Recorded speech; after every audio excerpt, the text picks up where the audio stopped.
from behind, and then you're coming through, get a choke here, so you grab the cloth on the other side, and then wrench the wrists.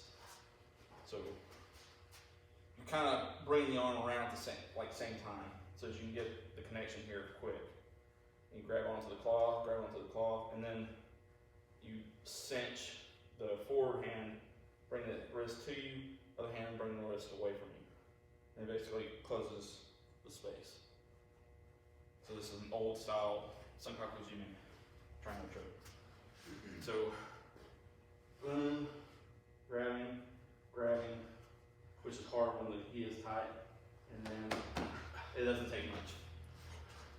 So probably the actual clothing worn is probably a little bit looser, or maybe the cut was a little bit higher, so you could actually sometimes get the fingers in and do the same thing.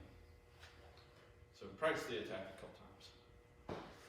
The kata is really simple, but the first part is if you feel him coming around, shrug the shoulders and you get the chin in as best you can. See if you can go ahead and connect. And go ahead and squeeze. So it hurts, but I'm not drilling you, but that will buy you some time, and that's pretty much true of any choke. Just get your chin down, get your shoulders up. So there's a whole Bujinkan training method of strengthening this is to get bow on all four sides, and like two people this way, two people that way. They just constrict your neck, and you just practice this. Like one of the old videos, for instance, is showing escape from it, but I forget the name of it. But it's to strengthen the neck for chokes. Anyway, yeah. So that's the first defense, and then you're trying to grab onto this, pull this down, lift this up, and if you can get a Bujinkan in there, cause some pain, and then get this off, then you toss them over your shoulder, like throw them. So that's the defense. That's the whole kata. Is he grabs on, right, to get some time, and then throw.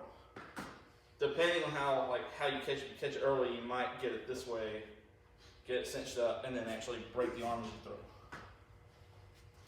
So see if you can get to the point where you can pick them up off the ground, like get their feet off the ground, and hold them like without a light effort. So if you can get that lever, like fulcrum point, and if you add a little spring to it, you probably throw them. But that's why I need to get a crash pad so you can actually throw each other like that. Or if you do throw them,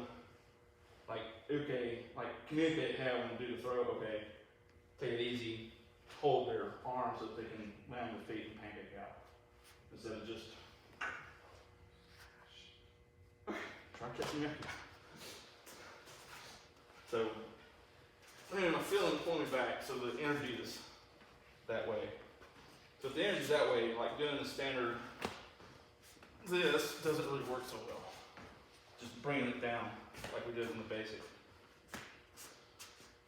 So you feel it, step back, and then twist. Right. And you're at least out, and if you need to be changed, you do pushing out there.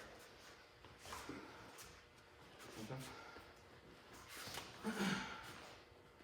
So,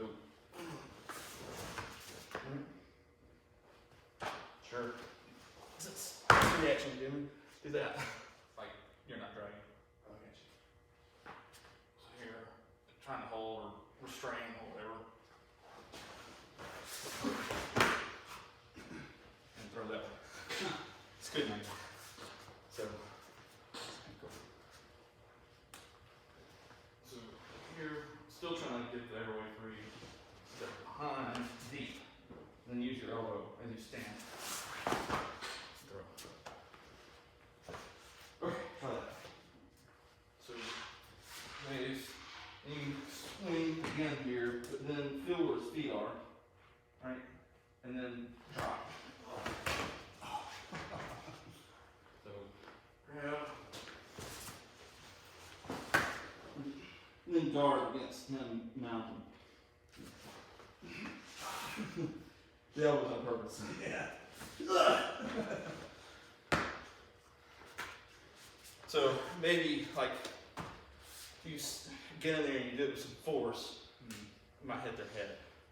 Then you have to be ready for them to maybe try to mount. So keep the hips off of me, right? So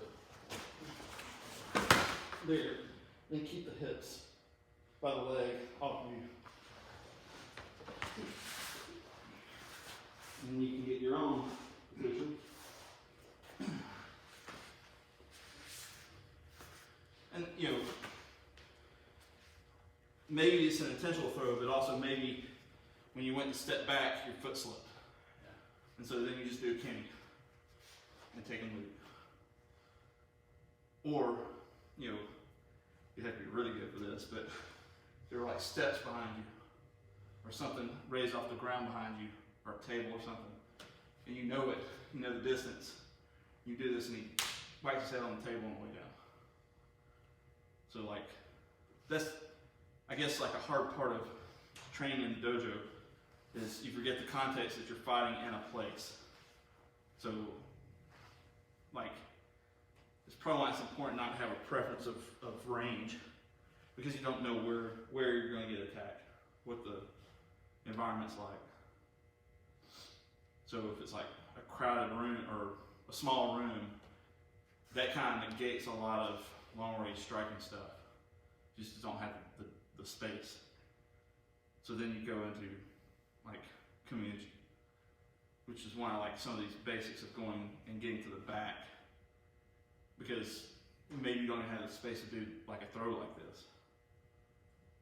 If you try it, like if you're in the bathroom, you were attacked in a stall or something, or just a small room, and you did something like that, like you would probably be stuck on the ground. You'd both be stuck on the ground. But maybe there's something like you go to do like the hip throw, but his feet catch onto something, like not even intentionally, but catch maybe maybe catch on a chair or something, and that creates a lock that doesn't let you complete the throw. Sort of like when the defense against the bear hug and lift, about hooking your foot on their leg. They may hook on something else, and then you can't throw them. So you have to kind of try to bear that in mind when you do these things. So that's like, a lot of people say, well, you just need 2 or 3 basic techniques that you're good at, and probably that's mostly true. But then you have the options where there's maybe a non-standard situation where this one that isn't really your preferred one, but it'd be the best for that situation.